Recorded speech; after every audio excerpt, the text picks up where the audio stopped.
your dog is gonna die. And so it was just an interesting setup that they could have played into a cartoon. They could have played into anything. That there was this emotional, but they didn't. They went with, oh well, I'm bringing the drama. What do you think of the What do you think of the Meh commercial? Because everybody talks about the doldrums that we sometimes get in and everything like that, and they were actually playing on that and everything like that. So, what do you think, Toby, of the Meh commercial? I thought it was exactly what it was, man. Meh. It was okay. It wasn't anything standout. Right. No. Like the T-Mobile one. I enjoyed the T-Mobile one with the Backstreet Boys. That was funny. And then the tag at the end again when they brought in MGK, and he was supposed to be this next big thing, and the kid didn't want to see MGK. The kid was upset that she missed out on Backstreet Boys. And the funny part about the funny piece was that MGK is more her age and more that person that she should look at. The Backstreet Boys is her mom's age. And it was the fact that the little girl wanted to see Backstreet Boys and not MGK. That was funny to me. It's funny because and I'm going to have to watch that again, but I experienced a similar situation with my little niece when she came to live with me for a while. And I went to take her to a movie I thought was more for her, but she wanted to see the movie of her crush celebrity, which was Hugh Jackman. Like she thought Hugh Jackman, here she is, a little bitty girl. And I'm thinking, Miley Cyrus, right? Let's go see. No, I don't want to go see ugly Miley. And I'm like, but she's your age group. You should, and I'm trying to push that. And she like sat like this the whole time. And I go, okay, fine. If you enjoy Miley, just act like you enjoy it. I'll take you to go see Hugh, but you're going to have to cover your eyes because he's naked in one scene. So, but you're right. Kids, you kind of got to listen to what they want to see, right? You have to see what they want to see. What do you think of the movie trailers? Because there were several movie trailers, including one about the aliens come back down here on Earth, and there were a couple of other movie trailer commercials. So what did you think of the movie trailers? Are you talking about the Disclosure Day? Disclosures, right. Yeah, there were only a couple of movie trailers that I saw, like Disclosure Day. There was the one, the Hail Mary. Hail Mary, right. Hail Mary. Hail Mary just doesn't look great to me. It looks like kind of a boring movie that they're setting up for. They're trying to do a lot of explanation around it, but I mean, I guess I'm upset about it because they're not really. It's like a backwards Interstellar in a sense. That's what it looks like. Where Interstellar is about going light years away and finding these planets and so on and so forth, and trying to bring that back to Earth and finding that you go back in time and all this other. Interstellar was cool. It had a neat little story around it. This looks like, hey, I'm just gonna go. It's tough to do aliens because it's like zombies. We've seen too much of it, and it's hard to come up with a new angle that'll be interesting. What do you think of Disclosure Day looks interesting though. Something about Disclosure Day looks really interesting, and it looks like it is going to be what Signs should have been. Signs had a decent setup, but then it just failed every little piece after that, where it went to the whole conspiracy. We're going to wear tinfoil hats and the kids are always going to know what to do. And it was just dumb. This looks actually interesting. It looks like it has a good story. And look who's in it. Emily Blunt. I like anything with Emily Blunt. Yeah, Emily is wonderful. Yeah, Emily's a good actress. I think, it's hard to get people's attention with a good ad nowadays because you have to work with so many seconds. You have to get the whole storyline and grab somebody's attention with that. They should use Nick's clip tool, actually. Here, watch the movie and make me a clip. in terms of the ads, it's not that. It's just you can't overthink it. Like some of them tried to overthink, and that's why I was like, these ads are just. That's why I didn't like the eagle and the horse. That was another reason why it just felt overthought. The polar bear. Hey, we're gonna play into this. It's overthought. The Dunkin' Donuts, which is also a minute, that was classic because hey, we're just gonna hit you with some random celebs the C-list celebrities that you used to hate.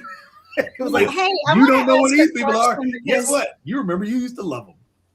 I think they're paying about $1 million a minute, maybe more. But how many people do you think watched the Super Bowl? What's the count? 135 million. Well, no, it's supposedly more. Well, actually, no, it was 130 for the Super Bowl, 140 some for the halftime. 130? Yeah, because I heard that more people watched the halftime than they watched the game, which I thought was interesting. In fact, they called it, hey, did you watch the Bad Bunny concert with the football game? Yeah, so the big heads at TPUSA probably actually increased the halftime ratings because they threw such a hissy fit about Bad Bunny. Right. Yeah, they were being politically incorrect, if you ask me. They were being totally politically incorrect and totally being, assholes. I'll just put it that way and everything. So they were definitely doing that. Rick, what is your toilet paper? TP, toilet paper. Did you have any favorite commercials? That's what we're talking about. Toby has ranked. No, I didn't. I went to it's a good time to go out during the Super Bowl because everybody's in. So I go to the gym. It's nice and empty at the gym. So I saw the halftime show. I saw some of the football. I saw very few of the ads. Gotcha. Yeah, I agree with you. I went into the gym after the halftime as well, but I turned on the TV and watched what I could. But it's hard to hear when I'm working out unless I have headsets that can. Yeah, I got to say though that visual effects no longer win the ad for you.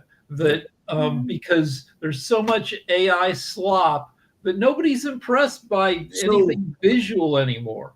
I disagree with that. But what happened this year, which was interesting, this year we had more AI ads and more crypto ads than we had. Yeah, there were definitely crypto ads because Coinbase was there. There was also more candy because I saw the gummies ad and I'm still trying to figure out that gummies one. And also Bono. That was a Nerds ad. And Bono was probably a Nerds ad too.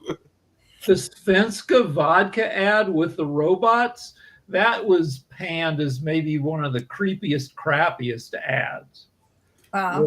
Okay. So the Coinbase actually had the worst ad, which was just a bunch of words on the screen. Yep, that's all that was.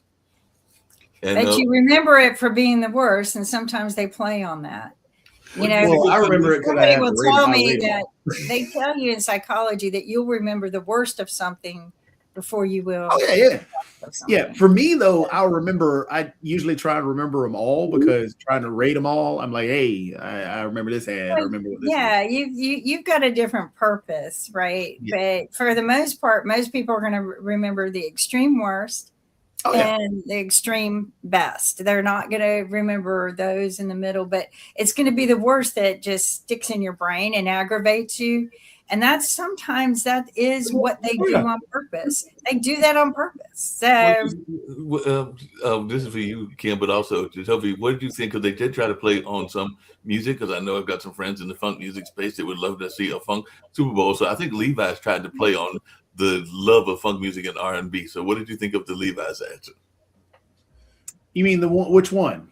You talking about the one where you had Doechii at the end? Doechii at the end, right?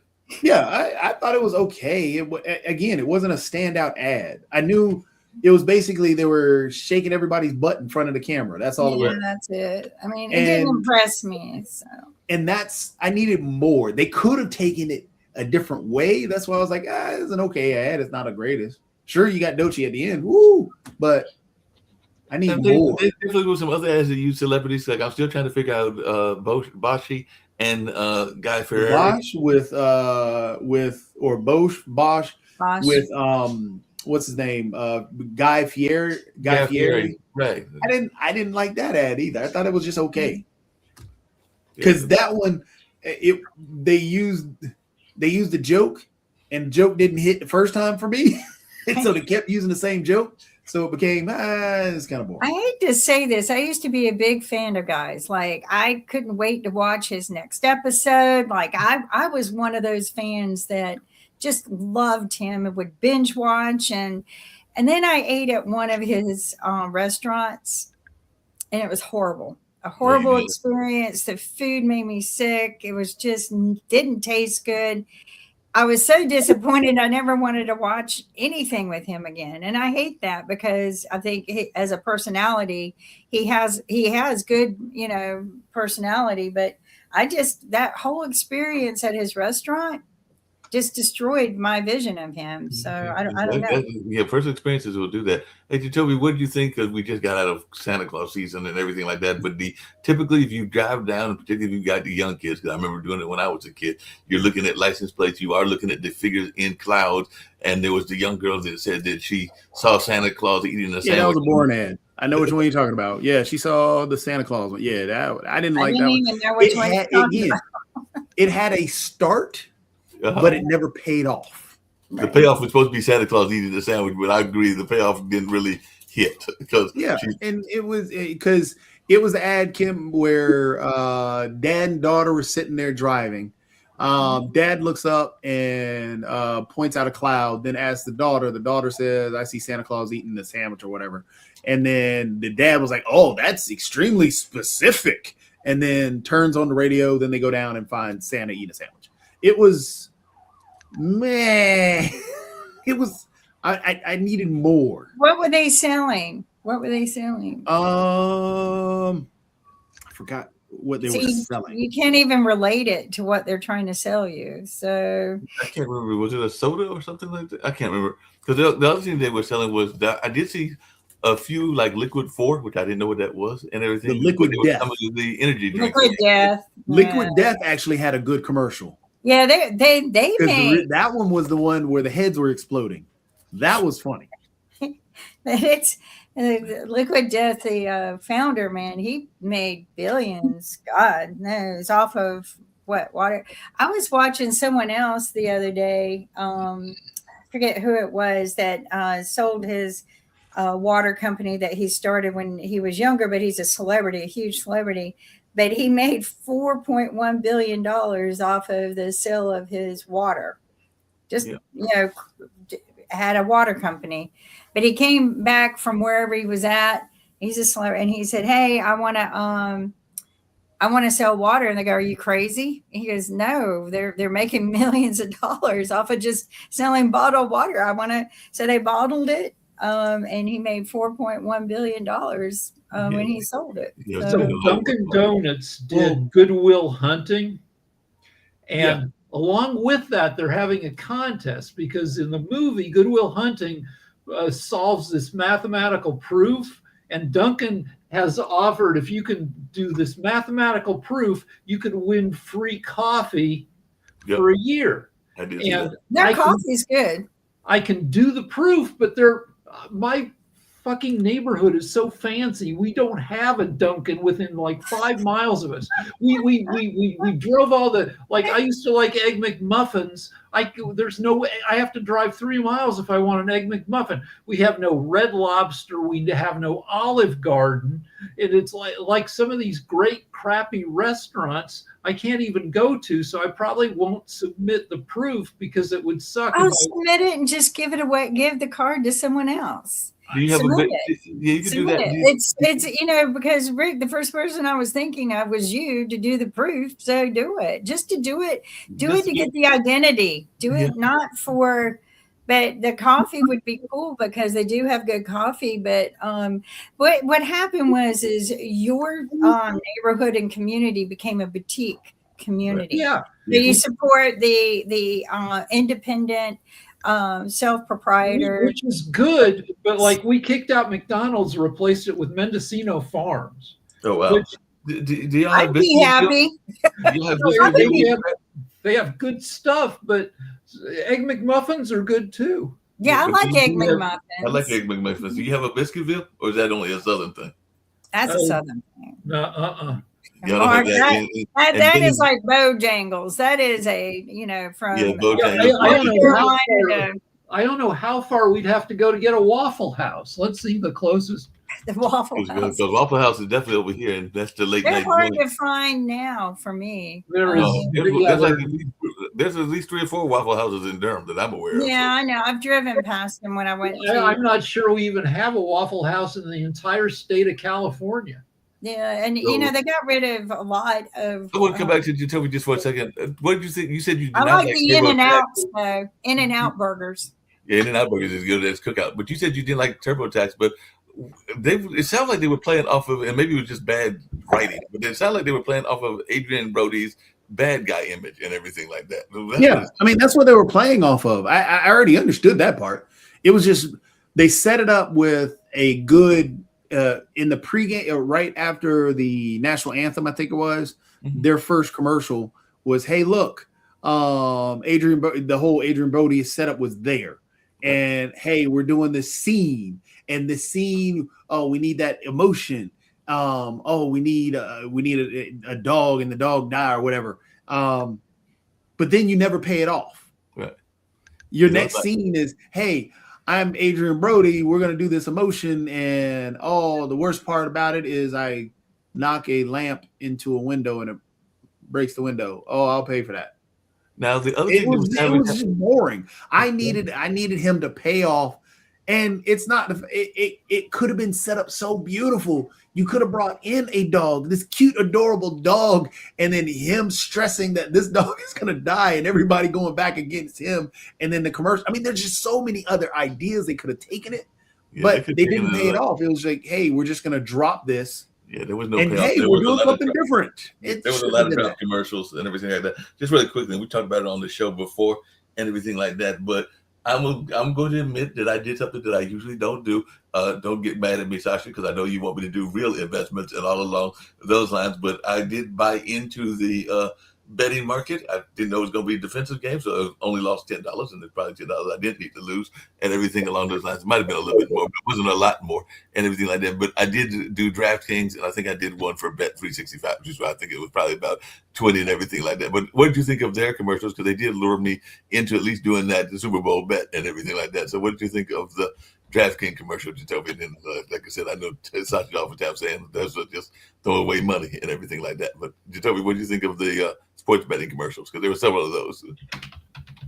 You're on mute, Jacoby. I didn't like any of them.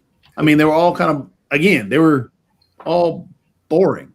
Yeah. They were all a standard commercial that you would put on your regular TV or your regular show. It wasn't anything impressive about the sports betting commercials at all. I didn't think any of them were good. You see, the purpose of this commercial is not to lure a new bettors or gamblers or so on. It's a kind of ecosystem that exists for people who are already predisposed to gambling. Mm-hmm. Let's see, for example, you are making bets on sports. Well, it doesn't matter, soccer, tennis, it doesn't matter, but you're already there. So you're already registered, you already have an account, you already have some money there. So all they need is to press a little button which says casino, for example, or something else, and start betting on just playing casino games or bet on some. But you see, Mark, it's very, very important. You have to understand the difference between investing and gambling. Oh, no, I knew that was not an investment, even when I did it and everything. And I've done the lottery, but I think the last time I did the lottery was, shucks. I think the last time I bought a lottery ticket was probably 1.5 years, 2 years ago. But it's something I might do on occasion if I'm at one of those stores and if I feel that I've got some extra cash. So I know that is not a true investment. And the chances of winning are dim to none, but sometimes it's just fun to do. It's kind of like what I do with my younger brother and his crew of fantasy football people. We put money on fantasy football and everything, and somebody wins the money at the end of the year. I mean, I think that the winner was determined, and it was actually, I think it was 2 newbies, if I remember correctly, and everything like that. But they win, and I invest what I think I put in. Sometimes either my money or my brother might help me if funds are lower or whatever, but we put in a little bit of money, and in some cases we won a little bit, but mostly it's just a fun activity to do. It's kind of like what's going to come up in April when people will be betting on the Final Four, even though my Marquette Golden Eagles won't be there unless they pull a miracle in the Big East tournament or sweep the next few games to get a winning record. But right now, they'll be lucky if they get into the NIT or the Crown, which is that other series and everything like that. But yeah, it's just something fun to do, but it's not a true investment, and I know that, Sasha. Mark, when you started to describe what you were doing, you said you invested, and then you corrected yourself very quickly, and then you were starting to talk more about fun or so on. Fun was, say, 35 years ago. There was a lot of fun playing Pac-Man. Yeah, and I It's used to not play Pac-Man. investing. You couldn't make any money in Pac-Man, but it was fun. It was genuine fun, family fun, if you wish, or so on. So there is nothing wrong with putting a few dollars here and there and have your fun, and so on. It's nothing to do with investing, and you have to be very clear about it. So you say you put some money on Super Bowl, you put some money on playing Pac-Man, or you put some money on some sport bet elsewhere. It's fun. Okay, enjoy yourself if you can afford it, and that's it. There is nothing more. It's not investing. There is no strategy. There is nothing behind. I've known a professional gambler, and it can be investing, but you need to do as much work and you need to know more than the people setting the odds about what's going on, which means 60 hours of work a week if you're trying to bet on like college football. And to your point, Rick, and to your point, Sasha, there is strategy even in fantasy football, because that's actually what they teach me about. Because I think the last 2 or 3 years, I just kind of like one year, which was last year, I think I let the computer randomly pick the players for me. This year I was doing some of my other jobs and everything like that, so I picked some very bad players. I did make it a decent push because I did some recruiting and some trades that helped him make at least a decent thing. So we have like a losers bowl, and I think I came in like second or third place in that. So I did make a run towards the end and all along those lines. But there is a strategy in some of those things in knowing, to what Rick is saying, the statistics around the players and everything. So even in some of the betting, like I said, I think even in some of the sports betting, it was bets on how many players would score, how many yards Drake May was going to have and everything like that. And if you knew that it was going to be a defensive game, you probably wouldn't have betted on 250 plus, which is actually what I did and everything, because you knew it was going to be less than that and everything like that. So it is a strategy in the sense that you need to know about the game in that sense. So that I do agree that the better ones in those sports, unlike Pac-Man, you don't really need to know that much about Pac-Man, but there are some. There are weird prop bets where you might be able to get an advantage with a little research, because the prop bets are researched less by the bookies, but your action is limited. On weird prop bets, some online bookies won't let you bet more than $50 because they know that those are goofy bets and they don't want to lose their asses. Yeah, speaking of that, I'm sure there'll be some political bets. Like I just said, Westmore, I think, either disinvited himself or just recently got disinvited or everything like that. I can't remember if he did it himself or if Trump did it, whatever, the Republicans and all along those lines. But I'm sure that there will be, I think, tell me if I'm wrong, but on some of those betting platforms, I'm sure there'll be bets on which will be the next Democratic governor that'll drop out and everything like that. So there'll probably be some. Yeah, I'm opening up my online bookie right now to see what kind of stuff is out there. Yeah, like bookies are happy to take your money on really stupid bets. Right. Like which Canadian province will become the 51st state under Trump? Well, none of them, but they will take your money if you want to make the bet. And there were probably bets. I mean, I hate to say it, but there were probably bets on whether Lindsey Vonn was going to fall. And if anybody took that bet, they probably won some money and everything like that. But I'm sure there were bets on that because she was running on a. Yeah, I didn't think to look that up, but she was skiing on a really rickety knee. Right. It already had several. She was skiing on a ruptured ACL. Yeah, exactly. So that would have been an easy bet because it was a ruptured ACL that she was skiing on and everything like that. So just making that first turn, I knew she was heading for trouble and everything like that. Just like there'll be bets on whether they, I forget the guy, but he's out of Virginia, but he's known as the quad god, whether he'll make his next quad jumps and everything like that. I'm sure there'll be bets on those as well. I remember Bet365 offered bets on one chess tournament where Carlsen was playing. Mm-hmm. odds on Carlson winning was 1.66. Well, Carlson at that time was winning 9 out of 10, all kinds of chess tournaments. So guess what? Of course, I bet $300.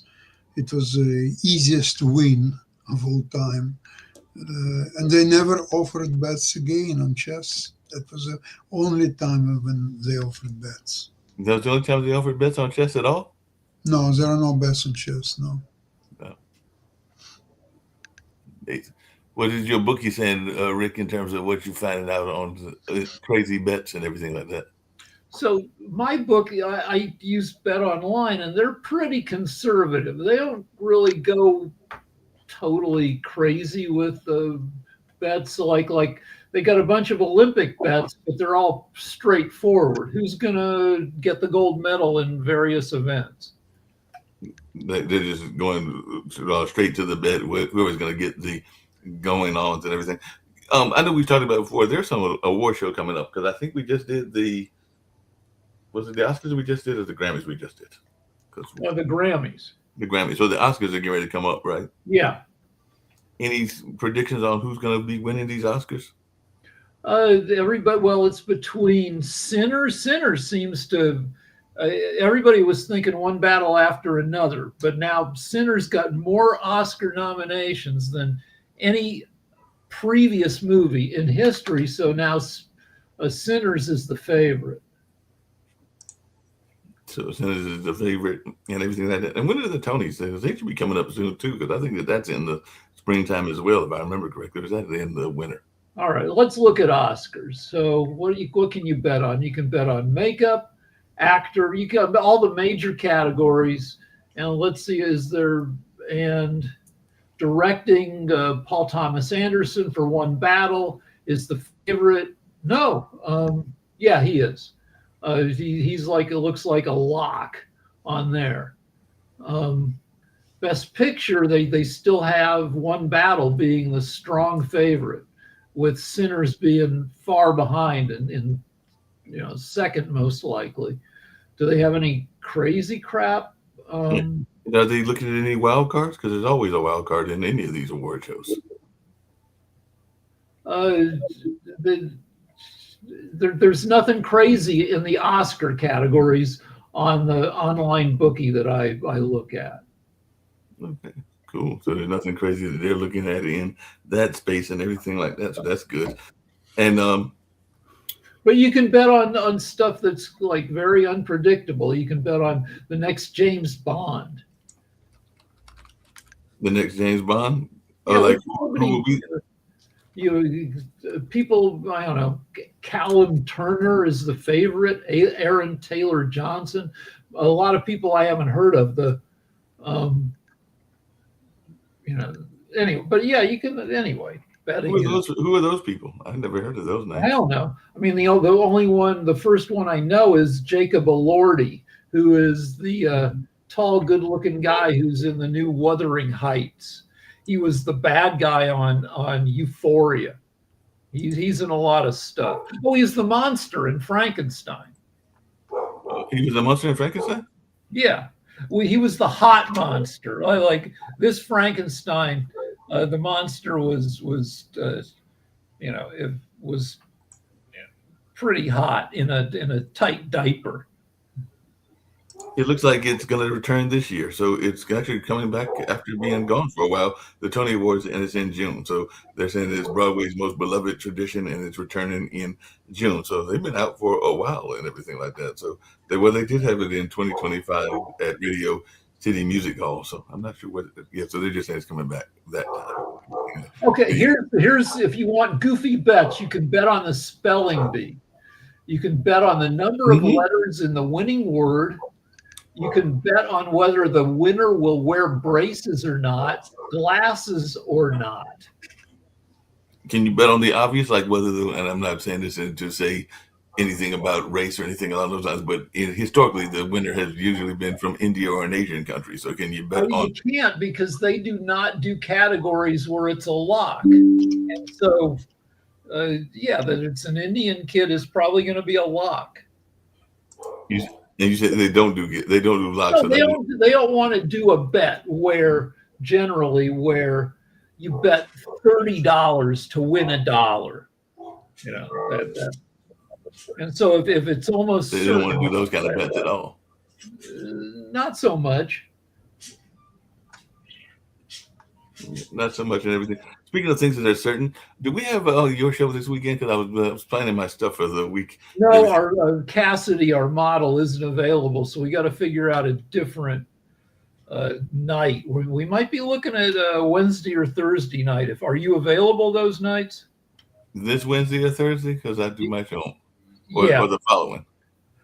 This Wednesday or Thursday, and I'm always happy to postpone. But I can make myself available this Wednesday or Thursday, or we can do the following Wednesday or Thursday. All right, so I'll put out an email and we'll see. I'm always happy to not do the show because I am lazy.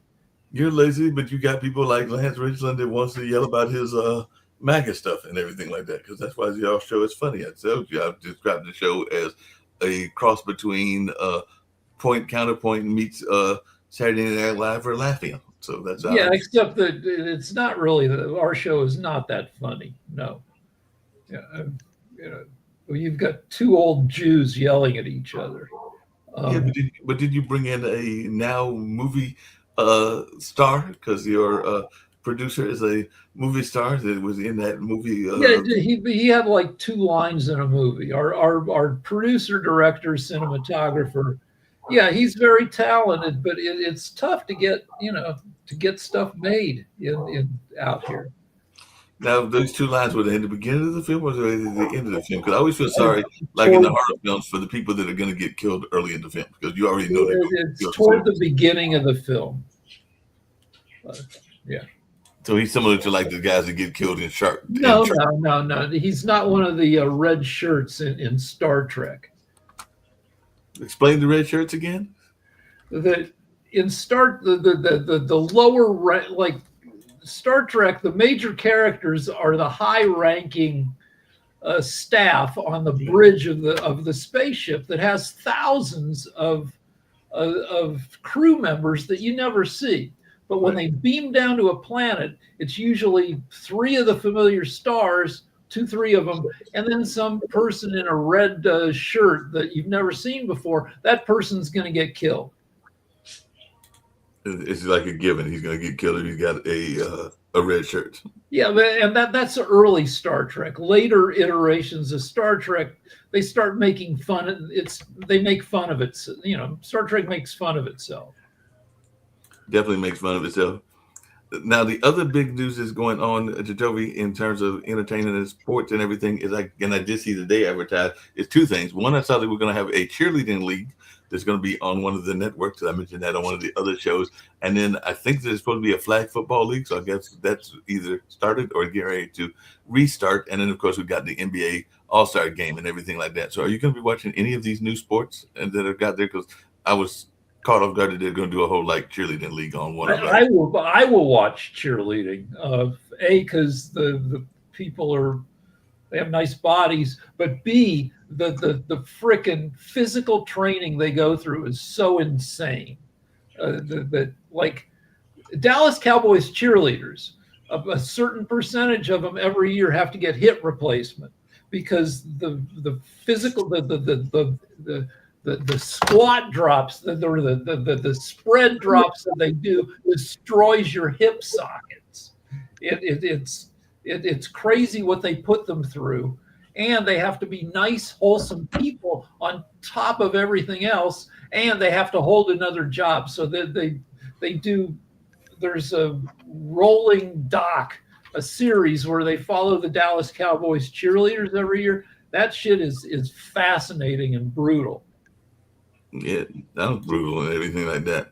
So apparently we got some people that are owning all of media. So that's an article that I just saw and everything like that, because they were talking about the news is increasingly, and I think you talked about this on your show, Rick, synonymous with online news. Over half the U.S. public, 56%, say they often get news through their digital device, compared to less than 1 in 3 who get the news from TV, 1 in 9 who get it from radio, and only 1 in 14 from print publications like newspapers or magazines. So they were talking about this billionaire family, the Sulzberger family, that owns the New York Times, but apparently they also own a lot of Media Dynasty and everything like that. And the Yeah, Murdoch. that's fine. The Sulzberger family's fine. What's not fine is Bezos firing 1/3 of the reporters on the Washington Post. Yes. There were two great papers in the U.S.: New York Times, Washington Post, and if you're conservative, maybe the Wall Street Journal. But the Washington Post is now wrecked. It's gone now. He destroyed it. The Washington Post used to stand for truth and integrity and tough reporting. They brought down Nixon. They uncovered Watergate. No more. It's done. Yeah, apparently there are a couple of these billionaires that own it. We all know Murdoch family owns Fox, and the family that I just mentioned that owns the New York Times, and they own a lot of the digital stuff. The Warner Brothers owns Discovery Channel, and apparently they own CNN and everything like that. And then there's also the Apollo Global Management, which has got 2.7 billion, that owns Yahoo. So Yahoo and they're very much involved in Yahoo News and all along those lines. And there's Brian Roberts that owns Comcast. So there's and Microsoft. So the deal is, the general structure of media now is that there are no guardrails to stop you from believing crazy bullshit.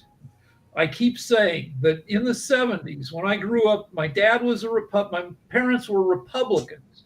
My dad was a small businessman, and everybody in our little town, most people were not crazy because everybody had friends and neighbors and family who, if you started saying crazy crap, your people to your neighbors, to your friends, they would call you on craziness.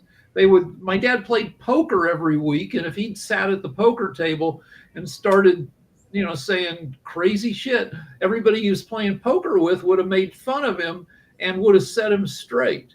Now there are fewer things in people's lives to set people straight. If you want to be an anti-vaxxer, you can fill your media feeds with fellow anti-vaxxers who will pump you full of bullshit all day. They'll pump you full of bullshit. Now Republican players their own poker game and Democrats playing their own poker game. They don't play together. That's all.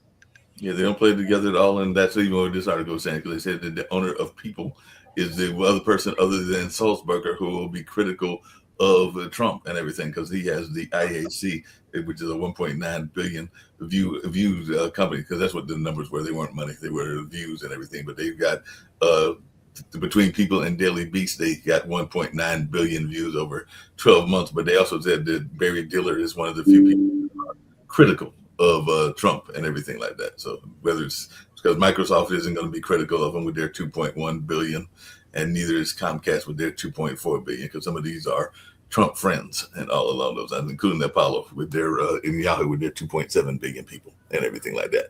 Right. We're going to get on that here. Go ahead, Rick. CBS got taken over by Barry Weiss, who's in the tank for Trump.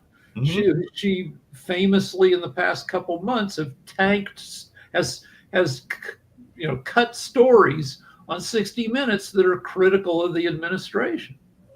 I mean, one of the biggest pro-administration folks is Robert Murdoch and his Fox folks, and that they've got just under 5.5 billion views and everything like that. So Murdoch is starting the New York Post is the big tabloid paper in New York.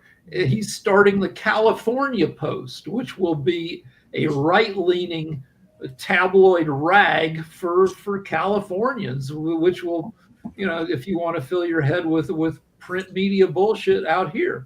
And that's in addition to the LA Times being castrated. The LA Times used to be a great paper. Now it's owned by a right-wing billionaire, and it has only 30 pages a day, and it's shitty.